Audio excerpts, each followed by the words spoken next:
Hello दोस्तों, how are you all. I hope कि आप सब एकदम फिट फाइन और बढ़िया हो। हमने शुरू किया है एक नया चैप्टर आज जिसका नाम है हीट, और ये है हीट का वन शॉट वीडियो। अच्छा, ये वाला हीट को पहचानते हो तुम? ये कौन सा हीट है बताना जरा, कमेंट में बताना ये हीट कौन सा हीट है। तुम क्या इसको जानते हो या नहीं जानते हो? नाउ हमारा साइंस का physics physics from science one का रिवीजन सीरीज चालू है। इसका हम एक्सरसाइज सीरीज भी इसी में इंटीग्रेट करके ले रहे हैं, मतलब वन शॉट के बाद एक्सरसाइज के वीडियोस आएंगे तुम्हारे, और वो तुम्हें 100% फ्री में मिल जाएगा, जो कि अन अकेडमी के स्पेशल क्लास पे होने वाला है। नीचे डिस्क्रिप्शन में लिंक रहेगा, तुम बस ये कोड डाल देना, तुम्हें फ्री में मिल जाएगा। 7 बजे लाइव होगा। चलो फिर आगे बढ़ते हैं, टाइम बिल्कुल नहीं है वेस्ट करने के लिए।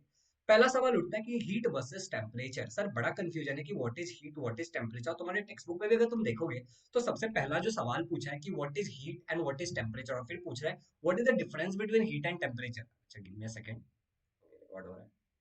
ओके, तो what is the difference between heat and temperature, तो देखते हैं। सबसे पहले बात कर लेते हैं हीट की। तो हीट क्या है? हीट एक फॉर्म का एनर्जी है। Heat is a form of energy.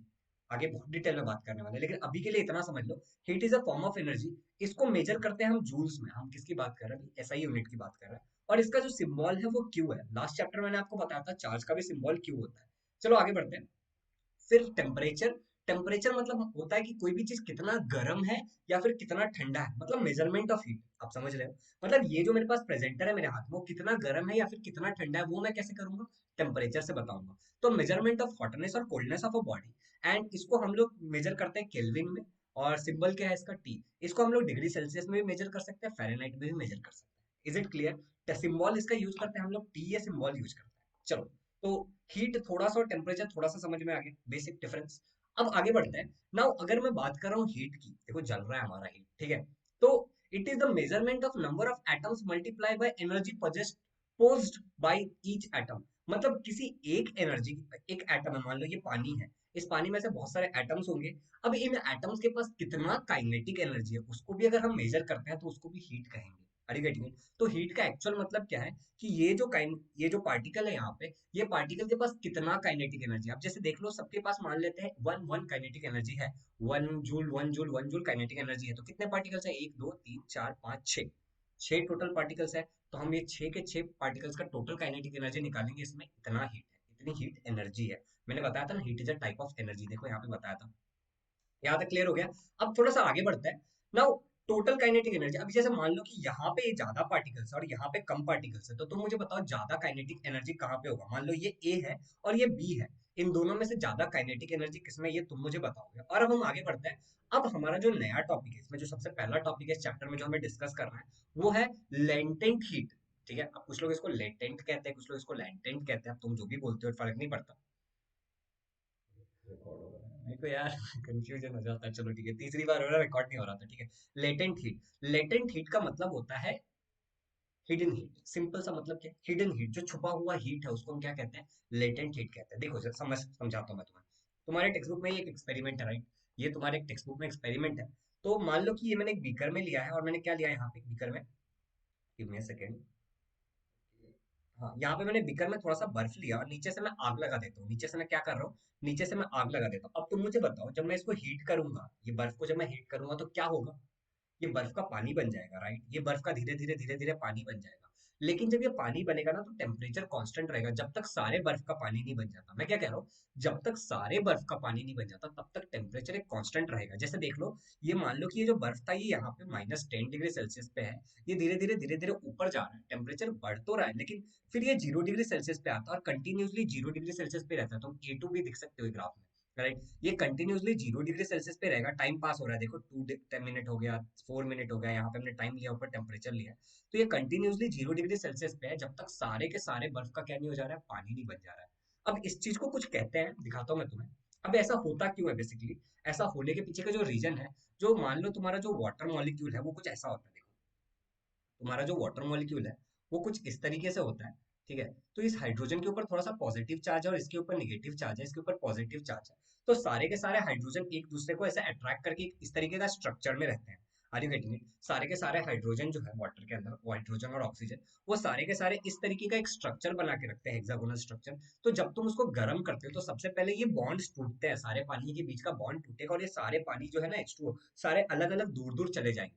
तो जो एनर्जी तुम अभी दे रहे हो, जो तुम हीट करते हो 0 डिग्री सेल्सियस पे कंटिन्यूसली, वो सारा का सारा एनर्जी चला जाता है इस बॉन्ड को तोड़ने में। ओके, अब थोड़ा सा आगे बढ़ते हैं, थोड़ा सा आगे बढ़ते हैं। अब मान लो कि तुम्हारे पास ये पानी बन गया, टोटल पानी बन गया, अभी अभी भी हम इसको गर्म कर रहे हैं, अभी भी मैं इसको गर्म कर रहा हूँ, तो जब तक पूरा का पूरा अभी टेम्परेचर बढ़ता जाएगा बढ़ता जाएगा बढ़ता जाएगा, और एक पॉइंट पे जाके टेम्परेचर 100 डिग्री सेल्सियस पे जाएगा। कहाँ पे जाएगा टेम्परेचर? 100 डिग्री सेल्सियस पे जाएगा। और जब तक सारा का सारा पानी का वेपर नहीं बन जाता, तब तक टेम्परेचर 100 डिग्री सेल्सियस ही रहेगा। देखो यहाँ पे, यहाँ से गया, टेम्परेचर बढ़ रहा है बढ़ रहा है बढ़ रहा है, पानी को गर्म कर रहा है, वाटर है लिक्विड स्टेट में, और अब ये 100 डिग्री सेल्सियस पे चला गया पॉइंट सी पे, और सी से लेकर के यहाँ तक डी तक ये कंटिन्यूसली 100 डिग्री रहेगा, जब तक सारा का सारा वेपर नहीं बन जाता। सी टू डी, जब तक सारा का सारा वेपर नहीं बन जाता, तब तक ये क्या रहेगा? ये लिक्विड स्टेट, मतलब ये क्या, हाँ, ये 100 डिग्री सेल्सियस ही रहेगा। टेम्परेचर कैसा रहेगा? 100 डिग्री सेल्सियस ही रहेगा, जब तक सारा लिक्विड का वेपर नहीं बन जाता। Very simple, very simple. अभी तुम बोलोगे सर यहाँ पे तो मैं मान लेता हूँ कि बॉन्ड टूट रहा था, तो यहाँ पे क्या हो रहा था? यहाँ पे जो बचा कुचा बॉन्ड था उसको भी तोड़ दिया। सिंपल, बॉन्ड टूटने में ही जा रहा है बेसिकली। देखो, ए टू बी मैंने तुम्हें ग्राफ में दिखाया था 0 डिग्री सेल्सियस ही है, तो उसको हम क्या बोलेंगे? The heat energy absorb at a constant temperature. एक कांस्टेंट टेम्परेचर पे हीट एनर्जी जो एब्जॉर्ब हो रही है ड्यूरिंग ट्रांसफॉर्मेशन ऑफ सॉलिड, जो कि हमारा आइस था, into liquid is called as latent heat of fusion. इसको क्या कहता है? Latent heat of fusion. और ये गया किधर? सॉलिड का लिक्विड हुआ एट अ कांस्टेंट टेम्परेचर, इसको लेटेंट हीट ऑफ फ्यूजन कहता है, और ये बॉन्ड को ब्रेक करने में चला गया था। Are you getting? बॉन्ड को वीक करने में या फिर ब्रेक करने में। सिमिलरली थोड़ा सा आगे बढ़ो, अब तुम्हारे बुक में एक चीज है, specific latent heat of fusion. ठीक है, लेटेंट लेटेंट, ठीक है, specific latent heat of fusion. तो देखो, ए से बी पता है तुम्हें, ठीक है? The heat energy absorb at a constant temperature. अब बस यहाँ पे देखो एक नया वर्ड आ गया, by unit mass of solid. क्या आ गया? By unit mass of solid. Unit का मतलब क्या होता है? एक। ठीक है, to convert liquid phase is to convert into liquid phase is called as specific latent heat of fusion. मतलब मान लो कि तुम्हारे पास 1 kg बर्फ है, तो तुम्हें इतनी एनर्जी देनी पड़ेगी उसको, 333 किलो जूल पर केजी, इतनी एनर्जी देनी पड़ेगी, इतनी हीट देनी पड़ेगी तुम्हें उसको वाटर में कन्वर्ट करने के लिए, सॉलिड टू लिक्विड में ले जाने के लिए। 1 kg, या फिर तुम मान लो तुम्हारे पास 1 ग्राम बर्फ है और उसको तुम्हें 80 कैलोरीज पर ग्राम देना पड़ेगा, इतना हीट तुम दोगे। हर 1 ग्राम को जब तुम 80 कैलोरीज इतनी हीट दोगे, तब जाके वो लिक्विड में कन्वर्ट होगा। इसको कहते हैं specific latent heat of fusion. Specific मतलब हम किसी चीज को लेकर के बड़ा ही स्पेसिफिक है, जैसे यहाँ पे हम यूनिट मास, मतलब एक होना चाहिए हमारे मास में। समझ गए? अब आगे बढ़ते हैं, सी टू डी में देखते हैं। सी टू डी क्या हो रहा था? बॉइलिंग पॉइंट वाला। The heat energy absorb at a constant temperature. एक कांस्टेंट टेम्परेचर 100 डिग्री सेल्सियस था यहाँ पे, ठीक है? During transformation into liquid, during transformation of liquid gas into liquid into gas, क्या लिखा है यहाँ पे? During transformation of liquid into gas is called as latent heat of vaporisation. मतलब तुमने जो हीट एनर्जी दिया वो सारा का सारा लिक्विड ने एब्जॉर्ब कर लिया, और वो किस में ट्रांसफर हो गया? वेपर में ट्रांसफर हो गया, गैस में। तो उसी को तुम बोलते हो लेटेंट हीट ऑफ वेपराइजेशन। तो ये लिक्विड था, इसको तुमने गैस बना दिया, बॉन्ड और ब्रेक हुआ और पूरी तरीके से टूट गया। अब सिमिलरली अगर बात हो रही है specific latent heat of vaporisation का, तो तुम क्या कहोगे? स्पेसिफिक में क्या आ जाएगा? By unit mass. The heat energy absorb at a constant temperature, जो कि 100 डिग्री सेल्सियस है, by a unit mass of liquid। किससे? By a unit mass of liquid to convert it into gaseous phase। किसके phase में convert हो गया वो? Gas phase में कन्वर्ट हो गया। Is called as specific latent heat of vaporisation. अब तुम्हें पता है इसमें हम 1 kg या फिर 1 ग्राम की बात करेंगे, और यहाँ पे सामने तुम्हारे पास वैल्यूज है कि अगर 1 ग्राम होगा लिक्विड तो तुम्हें इतनी एनर्जी देनी पड़ेगी, और 1 kg अगर तुम्हारे पास लिक्विड होगा तो तुम्हें इतना किलो जूल एनर्जी देना पड़ेगा। Is it simple? काफी सिंपल है। यहाँ पे हमारा लेटेंट हीट वाला पार्ट खत्म हो गया। ठीक है, लेटेंट लेटेंट जो भी है। चलो, अब बात करते हैं रीजलेशन की। तो देखो, ice get converted into liquid when pressure is applied. Regelation पता ना तुम्हें, ठीक है? अब ये जो तुम्हारे पास आइस है, ये लिक्विड में कन्वर्ट हो जाता है कब? जब इसके ऊपर प्रेशर अप्लाई होगा। दिखाता हूँ मैं तुम्हें। मान लो कि ये आइस है, मान लो कि ये आइस है, और इसके ऊपर मैंने कुछ ऐसा वजन लटका दिया। अब धीरे धीरे क्या होगा? ये नीचे जाएगा। अब ये देखो काफी नीचे चला गया, मतलब बेसिकली ये वहां पे ऊपर होना चाहिए था। ठीक है, तो ये क्या हो जाएगा? ये नीचे चला जाएगा, मतलब ये पूरा का पूरा इसके नीचे चला जाएगा। समस्या हुआ? करूँ क्या? मैं फिर से रिकॉर्डिंग नहीं रोकना चाहता, चलो कोई बात नहीं, अभी ऐसे ऐसे ही कर लेते हैं। Give me a second, give me a second. ये तो ठीक ही है, फिर कैसे? ओके, तो आ गया। कोई दिक्कत नहीं हुई और आ गया, हमारी रिकॉर्डिंग चालू है। यस, रिकॉर्डिंग भी चालू है। चलो, तो तुम समझ रहे हो कि ये जो तुमने यहाँ पे डाला है, धीरे धीरे पास होके बाहर निकल जाएगा। Are you getting it? इस पे प्रेशर अप्लाई होगा ये दोनों वेट के कारण, और ये बाहर निकल जाएगा। तो ice gets converted into liquid. जब ये बाहर निकलेगा तो आइस का थोड़ा सा लिक्विड बनेगा। ठीक है। When pressure is applied and it again gets reconvert into solid once pressure is remove. तो जैसे जैसे ये बाहर जा रहा है, ये वायर तुम्हारा जैसे जैसे इसके बाहर जा रहा है, ये वापस ऊपर सॉलिड होता जाएगा। मतलब इस तरीके से समझो कि ये मेरा आइस का टुकड़ा है, इस पे मैं एक रस्सी मतलब एक धागा डाल दूं, या फिर ये वायर ले लो, एग्जांपल के लिए चलो ये वायर ले लेते हैं। इस वायर को मैं ऐसे प्रेशर अप्लाई कर रहा हूँ, तो जैसे जैसे वायर नीचे जा रहा है तो ऊपर लिक्विड से सॉलिड से लिक्विड में कन्वर्जन हो रहा है। जैसे ये पूरा निकल गया तो उसको वापस क्या हो गया, वापस उसका क्या हो गया, उसका वापस सॉलिड हो गया। Are you getting it? तो इट अगेन रिकन्वर्ट्स, ये फिर से रिकन्वर्ट हो जाता है इनटू सॉलिड जब प्रेशर रिमूव होता है। तो यहाँ पे सिंपल सा मतलब है कि अगर आइस के ऊपर सॉलिड, आइस के ऊपर अगर तुम प्रेशर लगाओगे तो लिक्विड में कन्वर्ट हो जाएगा, और प्रेशर रिमूव हो जाएगा तो वापस वो सॉलिड में कन्वर्ट हो जाएगा। सिंपल। चलो आगे बढ़ते हैं। देखो, when pressure is applied melting point of the ice goes below 0 degree Celsius. जैसे तुम प्रेशर अप्लाई करते हो, आइस का जो मेल्टिंग पॉइंट होता है वो 0 डिग्री सेल्सियस से भी कम हो जाता है। This means at 0 degree Celsius ice get converted into water. और तुम्हारा जो आइस है 0 डिग्री सेल्सियस से भी कम है तो वाटर में कन्वर्ट हो जाता है। जैसे ही as soon as the pressure is remove, तुम प्रेशर को रिमूव करते हो, the melting point is restored. Melting point वापस जो माइनस में था वो क्या हो गया, वापस पॉजिटिव हो जाता है। मतलब ये तुम्हारा पॉजिटिव नहीं, 0 डिग्री सेल्सियस हो जाता है, and water gets converted into ice again. और फिर से तुम्हारा वाटर जो है किसमें कन्वर्ट हो जा रहा है, आइस में कन्वर्ट हो रहा है। सिंपल है, एकदम सिंपल है। अच्छा देखो, मैं बहुत जल्दी जल्दी ले रहा हूँ, मुझे पता है अगर होगा तो इस वीडियो को हम लोग प्राइवेट करके वापस एक बार अपलोड कर देंगे, मगर अभी तो नीड को पूरा करना है। चलो फिर आगे बढ़ते हैं। एनामेलियस बिहेवियर ऑफ वाटर। ठीक है, एनामेलियस बिहेवियर ऑफ वाटर का मतलब होता है पानी का अजीबोगरीब बिहेवियर। ठीक है, अब मैं तुम्हें काफी अच्छे से ये समझाऊंगा। ठीक है, देखो, ये मान लो ये पानी है, मैं इसको गर्म कर रहा हूँ, मैं इसको हीट दे रहा हूँ। जब मैं पानी को गर्म करता हूँ और अब मैं इसको ठंडा कर रहा हूँ, ठीक है, मैंने क्या किया, इसको गर्म किया। जब मैं पानी को गर्म करूंगा तो ये एक्सपैंड होगा। क्या होगा, पानी को जब मैं गर्म करूंगा तो ये एक्सपैंड होगा, और जब मैं इसको कूल करूंगा तो ये कॉन्ट्रैक्ट होगा, छोटा होगा। ठीक है? देखो यहाँ पे लिखा है, when heat is when it is heated it expands, when it is cooled it contracts. कैसे याद रखो सर, कि कूल होता है तो कॉन्ट्रैक्ट होता है, हीट होता है तो एक्सपांड होता है। सिंपल, ऐसे याद रखो, C for cool, C for contract, contracts. Simple, दूसरा तुम याद रख लोगे। अब थोड़ा सा आगे बढ़ते हैं। पानी को जब हम गर्म करेंगे तो एक्सपांड होगा, जब ठंडा करेंगे तो कॉन्ट्रैक्ट होगा। देखो ध्यान से समझो अब इस बात को, एक नया टर्म है। ठीक है, इस बात को ध्यान से समझो। डेंसिटी, डेंसिटी का मतलब क्या होता है, मास अपॉन वॉल्यूम। ठीक है, एग्जांपल के लिए ले लो कि यहाँ पे ये एक सर्कल है, इसमें बहुत सारे पार्टिकल्स है। मतलब गिवन गिवन वॉल्यूम में बहुत सारा पार्टिकल है, दैट मीन्स कि इसकी डेंसिटी ज्यादा है। अब ये गिवन वॉल्यूम में थोड़े कम पार्टिकल्स है, तो यहाँ पे वो क्या है, डेंसिटी कम है। मतलब अगर वॉल्यूम के ऊपर मास और वॉल्यूम, यहाँ पे देखो, अगर पार्टिकल ज्यादा है उतने ही जगह पे तो डेंसिटी ज्यादा होगी, पार्टिकल कम है तो डेंसिटी कम होगी। अब आगे बढ़ो, ध्यान से सुनो। जब मैं किसी भी चीज को गर्म करता हूँ तो उसकी डेंसिटी डिक्रीज हो जाती है। जब मैं किसी भी चीज को गर्म करता हूँ तो उसकी डेंसिटी डिक्रीज हो जाती है, तो उसका वॉल्यूम बढ़ जाता है। कैसे sir, density is directly proportional to mass and inversely proportional to volume. ठीक है, तुम्हारा जो डेंसिटी है वो डायरेक्टली प्रोपोर्शनल है मास से और इनवर्सली प्रोपोर्शनल है वॉल्यूम से। तो अगर तुम किसी भी चीज को हीट करोगे, किसी भी चीज को अगर हीट करोगे तो उसका डेंसिटी घटता जाएगा। क्यों घटता जाएगा, बताओ मुझे। क्योंकि वॉल्यूम इंक्रीज हो रहा है, वो दूर दूर जाएगा ना। अगर उसको हीट करोगे तो एक्सपांड करेगा, वो एक्सपांड करेगा, राइट, हीट करने से एक्सपांड होगा, और वो दूर जाएगा तो ज्यादा एरिया हो गया और पार्टिकल्स उतने ही है।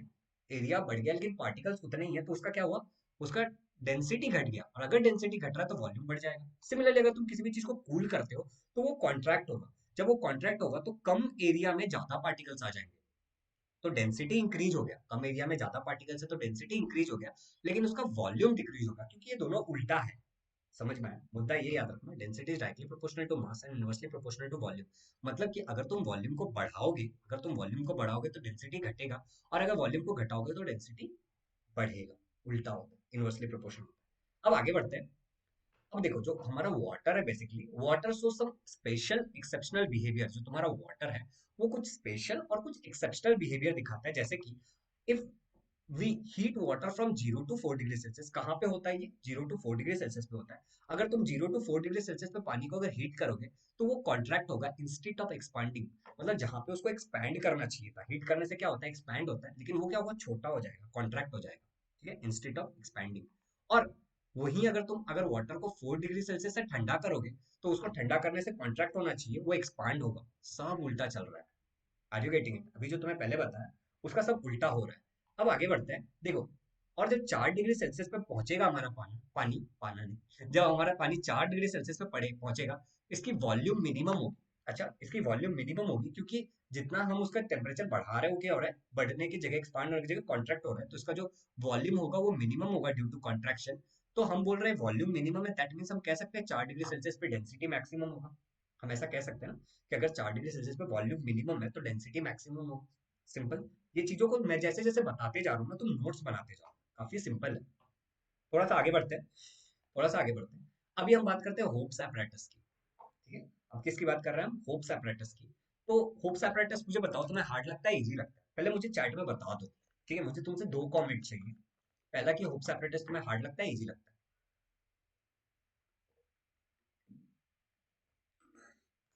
अब दो दो टाइप के कमेंट आए होंगे, एक तो कुछ लोगों ने लिखा होगा इजी, कुछ लोगों ने हार्ड लिखा होगा। तुम जो भी कैटेगरी में हो टेंशन मत लो, ठीक है।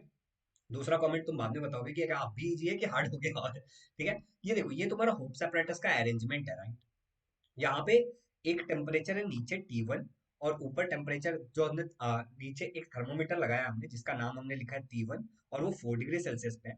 और ऊपर हमने एक थर्मोमीटर लगाया है जो कि तुम्हारा 0 डिग्री सेल्सियस पे, और उसका नाम है T2। ठीक है।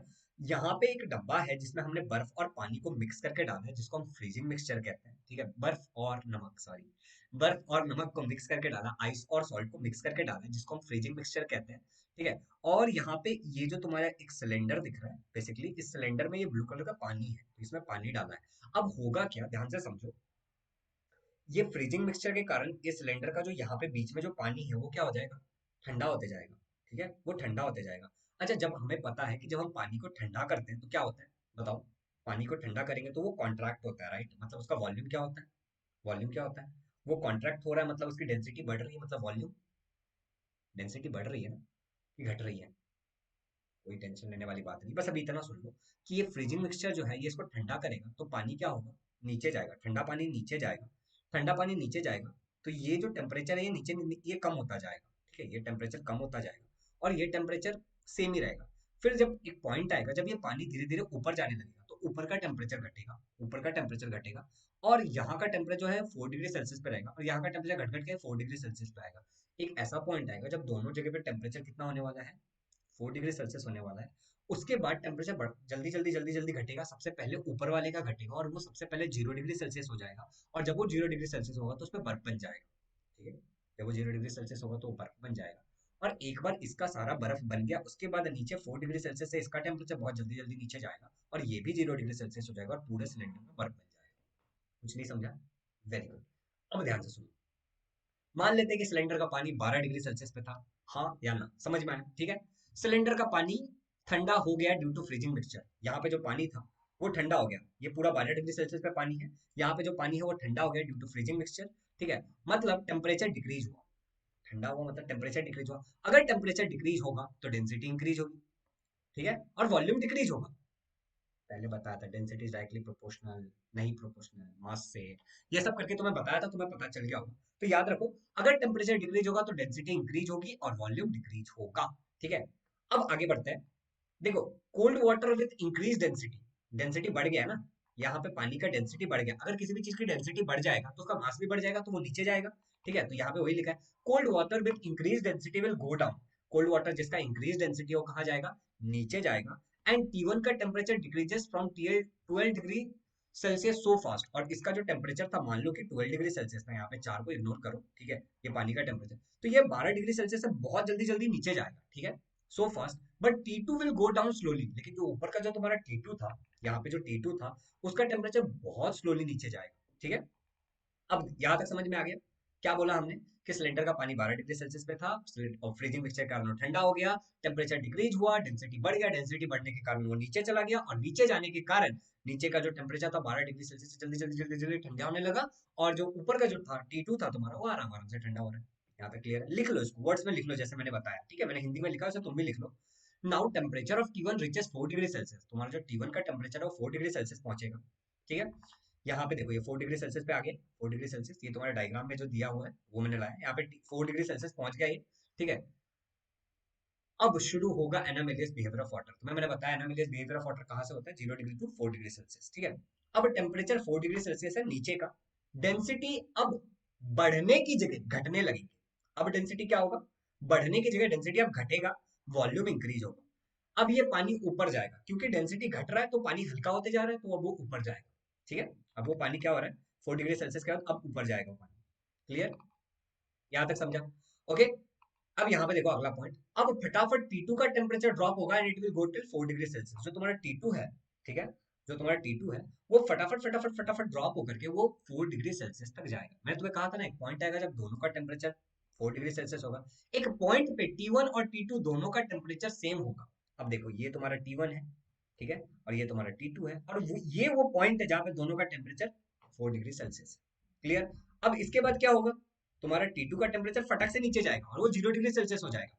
देखो T1 will get at 4 degree Celsius and T2 will get at 0 degree Celsius. तुम्हारा T2 का जो टेम्परेचर है वो फटक से नीचे जा रहा है और वो 0 डिग्री सेल्सियस हो जा रहा है, राइट। एंड सिलेंडर के ऊपर आइस बनेगा, सबसे पहले आइस किधर बनेगा, सिलेंडर के ऊपर बनेगा। And slowly T1 will reach at 0 degree Celsius, और स्लोली स्लोली क्या होने वाला है, तुम्हारा जो T1 है वो भी 0 डिग्री सेल्सियस तक जाएगा and cylinder will be full of ice. अब देखो यार, मैंने हिंदी में इंग्लिश में सब मिक्स करके जितना सिंपल हो सकता था मैंने बता दिया। ये जो डायग्राम है यहाँ पे 4 डिग्री सेल्सियस पहले से मतलब हो जाता है, यहाँ पे 0 डिग्री सेल्सियस होता है। ये मैंने ऐसा क्यों लिखा है, क्योंकि ये डायग्राम तुमको पूछा जाता है इसलिए। बाकी मैंने प्रोसेस तुम्हें पूरा यहाँ पे लिख के दिया है, ये सारे पॉइंट्स को तुम अपने वर्ड में लिख लो और फिर वो डायग्राम को देखो उस तरीके से, तुम्हें सब कुछ समझ में आ जाएगा। ठीक है, अब अगला जो हमारा पॉइंट है भाई, एक सेकंड है बच्चों।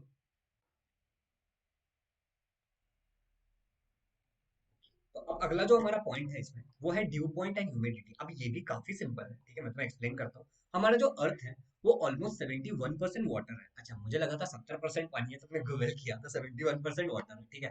अब ये 71% वाटर जो है वो धूप के कारण कंटिन्यूसली उसका एवापोरेशन होते रहता है, राइट, कॉन्स्टेंट एवापोरेशन होते रहता है ऊपर ऊपर ऊपर ऊपर धूप से। ठीक है, अब देखो, due to constant evaporation water vapour is always present in the atmosphere. तुम्हारा ये जो एटमॉस्फेयर है इसमें हमेशा वाटर वेपर प्रेजेंट रहता है। Because of this water vapour air is always moist. इसी वाटर वेपर के कारण जो तुम्हारा एयर है ना वो हमेशा मॉइस्ट रहता है। मॉइस्ट मतलब गीला गीला सा रहता है।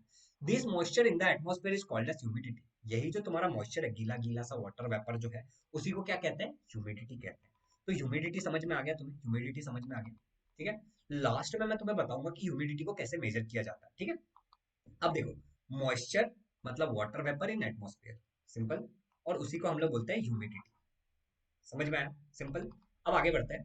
देखो, अब अलग अलग टेम्परेचर पे different amount of water vapour होगा इन एटमॉस्फेयर। जैसे मेरा रूम है, यहाँ पे कुछ टेम्परेचर अभी है, मतलब मान लो 24-25 डिग्री सेल्सियस। तो 24-25 डिग्री सेल्सियस पे एक certain amount of water vapour होगा यहाँ पे। ठीक है, तो मान लो कि यहाँ पे 25 डिग्री सेल्सियस में 100 वाटर मॉलिक्यूल्स हो सकते हैं। ऐसा इस वाटर की, इस टेम्परेचर की कैपेसिटी है कि 25 डिग्री सेल्सियस पे 100 वाटर मॉलिक्यूल्स हो सकते हैं। सिंपल।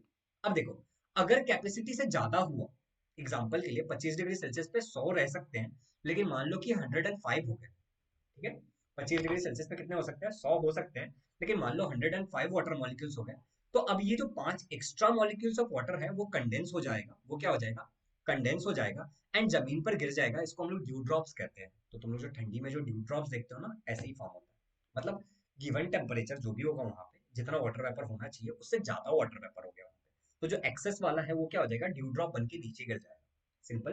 देखो हिंदी में लिखा है, तुम्हें समझ में आ जाएगा। ठीक है, अब आगे देखो, ज्यादा टेम्परेचर ज्यादा वाटर मॉलिक्यूल्स होल्ड करेगा, मतलब ये टेम्परेचर पे डिपेंड कर रहा है।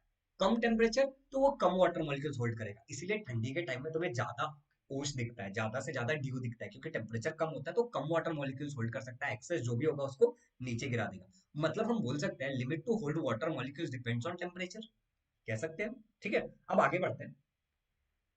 जब एयर के अंदर मैक्सिमम पॉसिबल वाटर प्रेजेंट होगा, जैसे 100 डिग्री सेल्सियस पे, मतलब मान लो 25 डिग्री सेल्सियस पे, मान लो 25 डिग्री सेल्सियस पे 100 वाटर मॉलिक्यूल्स हो सकते हैं, तो ये उसकी लिमिट है, मैक्सिमम पॉसिबल है।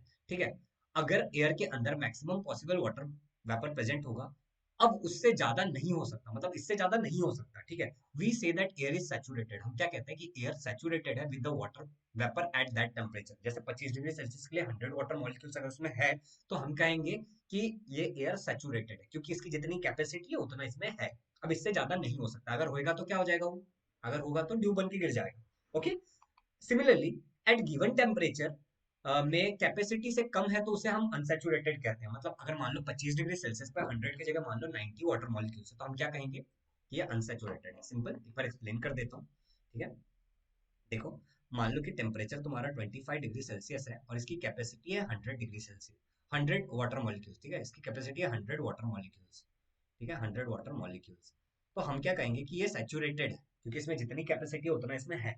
सिमिलरली मान लो टेम्परेचर है 25 डिग्री सेल्सियस लेकिन इसमें कम है, मान लो इसमें 90 वाटर मॉलिक्यूल्स है खाली, तो हम क्या कहेंगे कि इसमें कम है, दैट मीन्स ये अनसैचुरेटेड है। Very simple. चलो आगे बढ़ते हैं, कुछ भी हार्ड नहीं है, बस टर्म्स को समझना है। ठीक है, अब इसी ऐसे सिंपल नोट्स बनाने में मेरी हालत खराब हो गई है। ठीक है, देखो, the temperature at which the air becomes saturated by water vapour is called as dew point temperature. जैसे मैं तुम्हें बताया था ना कि गिवन टेम्परेचर पे अगर सैचुरेटेड हो जाएगा, उससे ज्यादा होगा, तो उसे हम ड्यू टेम्परेचर, ड्यू फॉर्म होगा।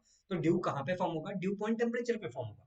तो given the temperature at which air becomes saturated, air क्या हो जाता है? सैचुरेटेड हो जाता है by with water vapour is called as dew point temperature. देखो, अगर टेम्परेचर इसके नीचे गया तो ड्यू फॉर्मेशन शुरू हो जाएगा, मैंने एक्सप्लेन किया है। अब आगे बढ़ते हैं।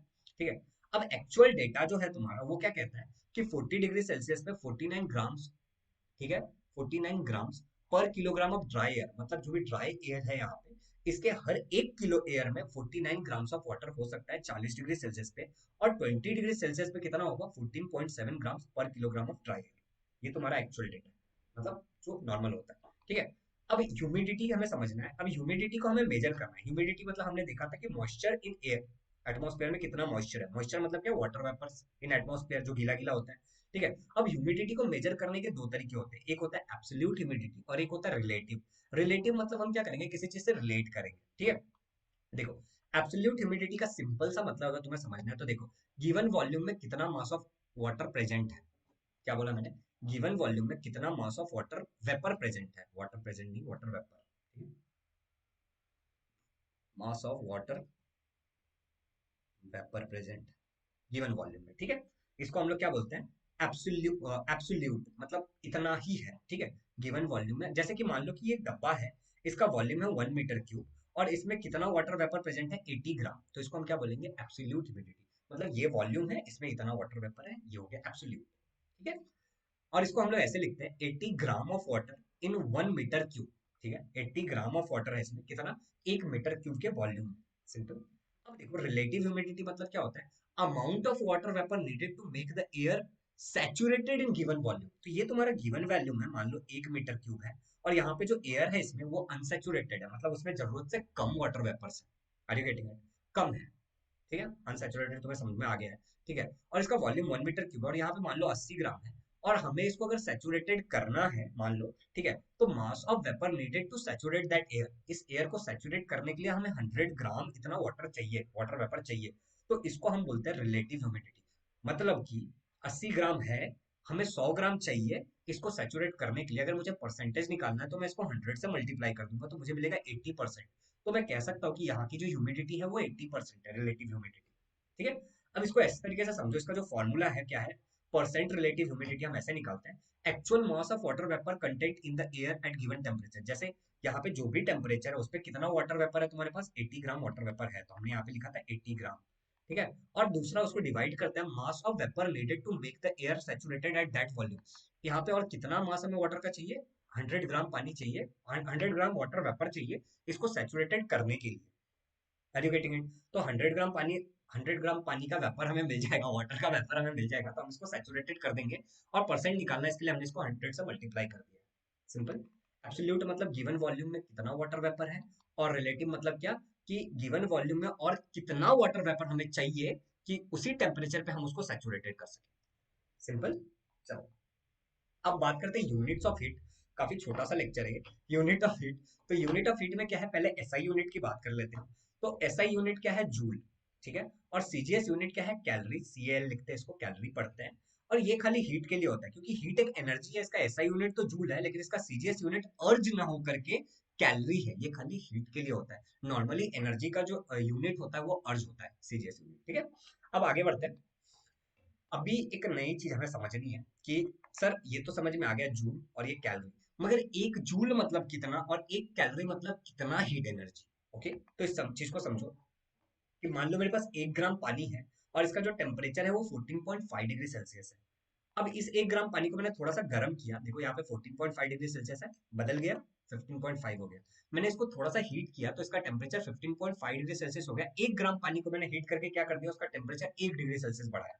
सुनो, हीट रिक्वायर्ड 1 डिग्री टेम्परेचर बढ़ाने के लिए फॉर 1 ग्राम वाटर, उसको हम बोलते हैं 1 कैलोरी हीट। क्या बोलते हैं उसको हम, 1 कैलोरी हीट। मतलब 1 डिग्री सेल्सियस से हमें टेम्परेचर बढ़ाना है 1 ग्राम पानी का, तो हम उसको जितना हीट देंगे उसको हम बोलते हैं 1 कैलोरी हीट। यहाँ पे ग्राम है, याद रखना। ठीक है। सिमिलरली, मान लो मेरा जो पानी है, मेरे पास 1 kg पानी है, ज्यादा पानी है मेरे पास, और उसका टेम्परेचर 14.5 डिग्री सेल्सियस है। मैंने उसको गर्म किया, 1 kg पानी का टेम्परेचर मैंने 14.5 से मान लो मैंने 15.5 कर दिया। मैंने क्या कर दिया, मैंने यहाँ पे इसको 15.5 कर दिया। क्या कर दिया मैंने, 15.5 कर दिया। मतलब 1 किलो पानी का मैंने 1 डिग्री सेल्सियस से टेम्परेचर बढ़ा दिया, तो मैंने जो उसको हीट दिया वो मेरा हो गया 1 किलो कैलोरी हीट।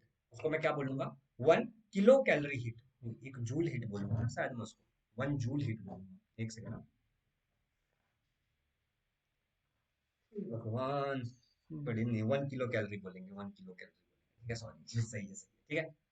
तो हीट रिक्वायर्ड 1 डिग्री सेल्सियस बढ़ाया मैंने 1 kg वाटर का, तो मैं क्या बोलूंगा, 1 किलो कैलोरी हीट। 1 ग्राम का 1 किलो किया तो 1000 से मल्टीप्लाई किया, तो हम बोल सकते हैं 1 kilo calorie is equal to 1000 calorie. Simple. अच्छा, 1 किलो कैलोरी मतलब 1 किलो नहीं, 1 कैलोरी मतलब कितना जूल, तो 1 calorie is equal to 4.18 joule. समझ रहे हो, 1 calorie is equal to 4.18 joule. काफी सिंपल। अब आगे बढ़ते हैं। आई डोंट नो, मेरे नाक में ना बहुत खुजली हो रही है, ऐसा लग रहा है कि कुछ तो एलर्जी हो गया है, काफी ज्यादा। ठीक है। अब हम बात कर रहे हैं स्पेसिफिक हीट कैपेसिटी की। तो स्पेसिफिक हीट कैपेसिटी के लिए हम एक एक्सपेरिमेंट करने वाले हैं। इस एक्सपेरिमेंट के लिए हमें कुछ मटेरियल चाहिए, and that materials are like tray with a thick layer of wax. ठीक है। और हमारे पास 3 बॉल है, एक आयरन का बॉल है, एक लीड का बॉल है, और एक कॉपर का बॉल है। और हमारे पास एक बर्नर है और एक बीकर है। देखो, एक बर्नर है यहाँ पर और एक बीकर है। ठीक है। अब देखो, मैं क्या कर रहा हूँ, इन सबको लेकर के यहाँ पे डाल दे रहा हूँ। मैंने क्या किया, इन सबको लिया और ये पानी गर्म कर रहा हूँ मैं इस बीकर से। ये जो मेरे पास ये है स्टोव है, इससे मैं पानी को गर्म करता हूँ इस बीकर में, और ये सारे के सारे बॉल को इसमें डाल देता हूँ। और ये बॉल इसमें जाने के बाद अब मैं क्या करूंगा, इस बॉल को निकाल करके मैं क्या करूंगा, इस वैक्स स्लैब में डाल दूंगा। जैसे ही मैं वैक्स स्लैब में डाल दूंगा तो अलग अलग बॉल अलग अलग अंदर तक जाएंगे, डेप्थ में जाएंगे। देखो, ये जो आयरन का बॉल है वो काफी अंदर गया है कंपेरेटिवली। जो तुम्हारा वैक्स का बॉल है वो थोड़ा कम, ये वैक्स बोल रहा हूँ, कॉपर का जो बॉल है वो थोड़ा कम अंदर गया, और जो लीड का बॉल है उससे भी थोड़ा कम अंदर गया। अब देखो, हमने सबको साथ में ही हीट किया था, हमने अलग हीट नहीं किया था। तो यहाँ पे मान लो एक टेम्परेचर तक हमने सबको हीट किया, लेकिन सबने अलग अलग हीट को एब्जॉर्ब किया। Are you getting it? हर एक बॉल ने अपने अपने में अलग अलग हीट को एब्जॉर्ब किया, तो इसी को हम बोलते हैं स्पेसिफिक हीट कैपेसिटी। ठीक है। डेफिनेशन देखो, for equal rise in the temperature, different sphere had absorbed different amount of heat. Same temperature बढ़ा है लेकिन अलग अलग स्पीयर ने अलग अलग हीट को एब्जॉर्ब किया। This property is called specific heat capacity. इसी को हम क्या कहते हैं, स्पेसिफिक हीट कैपेसिटी। चलो आगे बढ़ते हैं। ठीक है। अब देखो, ये जो हमारा बॉल था, एग्जांपल के लिए समझो, ये बॉल जो है, ठीक है, इसका टेम्परेचर था 60 डिग्री सेल्सियस। ठीक है। और ये बॉल का जो मास है, ठीक है, इस बॉल का मास क्या है, 1 यूनिट मास। ठीक है। ये जो हमारे पास बॉल है, ये 60 डिग्री सेल्सियस इतना गर्म है, इसका टेम्परेचर है, और इसका मास 1 यूनिट है। अब ये बॉल हमने लिया और इसका +1 किया हमने। ठीक है। +1 हमने क्या किया, टेम्परेचर का, और हमने कर दिया 61 डिग्री सेल्सियस। हमने 1 डिग्री सेल्सियस टेम्परेचर को बढ़ा दिया। ठीक है। अब ऐसे केस में मास अभी भी उतना ही है। ठीक है। देखो, सिंपल समझो, एक बॉल है जिसका टेम्परेचर 60 डिग्री सेल्सियस है, इसका मास 1 यूनिट है। हमने टेम्परेचर 1 डिग्री से बढ़ा दिया, मास 1 यूनिट ही है अभी तक। ठीक है। अब ये जो डेटा है तुम्हारा, ठीक है, अब हम फॉर्मूला देखेंगे और ये ध्यान से देखो। द अमाउंट ऑफ हीट, अभी हम स्पेसिफिक बात कर रहे हो, तुम्हें पता है, पहले तुम देख चुके हो कि स्पेसिफिक जब भी हम बात करते हैं तो 1 यूनिट की बात करते हैं, 1 यूनिट की बात करते हैं, ठीक है, या फिर यूनिट की बात करते हैं simply. The amount of heat required to raise the temperature of a unit mass, हमारा जो एक यूनिट मास था ये, ठीक है, एक यूनिट मास था, ठीक है, of an object, the amount of heat required to raise the temperature of a unit mass of substance or an object by 1 degree Celsius. हमने कितने डिग्री सेल्सियस से इसका मास बढ़ा है, इसका टेम्परेचर 1 डिग्री सेल्सियस से बढ़ा है, is called specific heat of that object. इसी को हम क्या कहते हैं, specific heat of that object. Definition है, पढ़ लो अच्छे से। ठीक है। लिटरली नो कि मैं इतना अच्छा नहीं दे पा रहा हूँ, ठीक है, बट आई एम सॉरी। ये हमारा एक्सरसाइज सीरीज है, हो सकता है तो ये वीडियो को डिलीट मार करके या फिर प्राइवेट करके वापस में रिकॉर्ड करके डालूंगा। ठीक है। बट अगर तुम्हें समझ में आ रहा है, आई थिंक समझ में तो आ ही रहा होगा, ठीक है। अब आगे बढ़ते हैं, ठीक है। देखो, it is denoted by letter C. इसको हम किससे डिनोट करते हैं? लेटर सी से डिनोट करते हैं। And last but not list, इसका जो एसआई यूनिट है वो है जूल पर डिग्री सेल्सियस केजी। क्या है? जूल पर डिग्री सेल्सियस केजी। और जो सीजीएस यूनिट है तुम्हारा वो है कैलोरीज पर डिग्री सेल्सियस ग्राम। ठीक है, कैसे पढ़ेंगे इसको? जूल पर डिग्री, ठीक है, Celsius kg, calories per degree Celsius gram. Simple. अब ध्यान से सुनो अगला, ठीक है। अगला जो हम बात करने वाले हैं वो ये है, ठीक है। If the specific heat of an object is c, मान लो किसी भी चीज का स्पेसिफिक हीट सी से डिनोट कर रहे हो तुम, the mass of the object is m, उसका मास एम है, हम फॉर्मूला निकालना है, ठीक है। And if the temperature is raised bye T degree Celsius, अगर हम उसका टेम्परेचर टी डिग्री सेल्सियस से निकालते हैं, the heat energy absorb by the object is given by, तो हम हीट एनर्जी जो एब्जॉर्ब करेगा ऑब्जेक्ट उसको हम देंगे Q is equal to m c delta T. यहाँ पे m क्या है? मास ऑफ द ऑब्जेक्ट है, c क्या है? Specific heat of that object है, और डेल्टा टी क्या है? चेंज इन टेम्परेचर, ठीक है। अब आगे बढ़ते हैं, हीट एक्सचेंज को समझते हैं थोड़ा सा। हीट एक्सचेंज बहुत ही सिंपल है, ठीक है, बहुत ही ज्यादा सिंपल है। यहाँ पे देखो, मान लो कि तुम्हारे पास एक ये क्या है, एक सराउंडिंग है, यूनिवर्स बोल लो तुम, या फिर तुम ऐसा कुछ बोल सकते हो कि एक ऐसा स्क्वायर है, ठीक है, एक ऐसा स्क्वायर है जिसके बाहर एनर्जी नहीं जा सकती और ना तो एनर्जी अंदर आ सकती, मतलब हीट एनर्जी, ना तो हीट अब इससे बाहर जा सकता है ना तो हीट इसके अंदर आ सकता है, ठीक है। हीट रेजिस्टेंट बॉक्स बोलते हैं इसको। सिंपल। अब देखो, यहाँ पे तुम्हारे पास एक हॉट बॉडी है, यहाँ पे तुम्हारे पास एक हॉट बॉडी है, और इस हॉट बॉडी और एक दूसरा कोल्ड बॉडी है, ठीक है। अब ये हॉट बॉडी में कुछ एनर्जी होगा और कोल्ड बॉडी में कुछ एनर्जी होगा, राइट? हीट एनर्जी होगा ना, हॉट बॉडी का अलग वाइब्रेशन होगा काइनेटिक एनर्जी, इसका अलग वाइब्रेशन होगा, ठीक है, मतलब इसमें कम होगा इसमें ज्यादा होगा। अब ये दोनों बॉडी को, ठीक है, ध्यान से देखो, ये दोनों बॉडी में जो एनर्जी है, ठीक है, अब ये दोनों बॉडी को मैं पास में लाता हूँ, ठीक है, ये दोनों बॉडी पास में है, ठीक है, थोड़ा और पास है, तो ये गर्म वाला जो था उससे ज्यादा, जो गर्म था उससे ठंडे के अंदर एनर्जी ट्रांसफर होगा, ठीक है। यहाँ से देखो एनर्जी ट्रांसफर हो रहा है, जो हॉट बॉडी था उससे कोल्ड बॉडी में एनर्जी ट्रांसफर हो रहा है, इस तरीके से एनर्जी जाएगा। और ये जो तुम्हारा हॉट वाला बॉडी है वो धीरे धीरे ठंडा होने लगेगा, और जो कोल्ड वाला बॉडी है उसका टेम्परेचर बढ़ने लगेगा। और एक पॉइंट आएगा जब दोनों का टेम्परेचर सेम हो जाएगा, आगे गेटिंग है, तब ये एक्सचेंज रुक जाएगा। तो हीट एक्सचेंज मतलब क्या होता है? हॉट बॉडी से कोल्ड बॉडी तक हीट एनर्जी गया। सिंपल है, एकदम सिंपल है। Heat energy lost by the hot object is equal to heat energy gained by the cold object. जितना हीट तुम्हारे हॉट ऑब्जेक्ट ने लूज किया है उतना ही हीट तुम्हारे कोल्ड ऑब्जेक्ट ने क्या किया है? गेन किया है। Very simple. अब आगे बढ़ते हैं। This is called as principle of heat exchange. इसी चीज को तुम क्या कहते हो? प्रिंसिपल ऑफ हीट एक्सचेंज कहते हो, ठीक है। भाई साहब, फाइनली चैप्टर हो गया खत्म। तुम बोलोगे सर इतना मजा क्या आ रहा है चैप्टर खत्म करने में, तो इस चैप्टर को हमने 37 मिनट में खत्म किया, ठीक है। 37 मिनट में खत्म किया है, जो कि मतलब काफी ज्यादा नामुमकिन था। एंड यू वोंट बिलीव कि अभी 15 मिनट बाद मेरा एक दूसरा क्लास है, मुझे इसको एडिटिंग पे रखना है दूसरे लैपटॉप में। इस लैपटॉप में मैं फिर क्लास लेने वाला हूँ।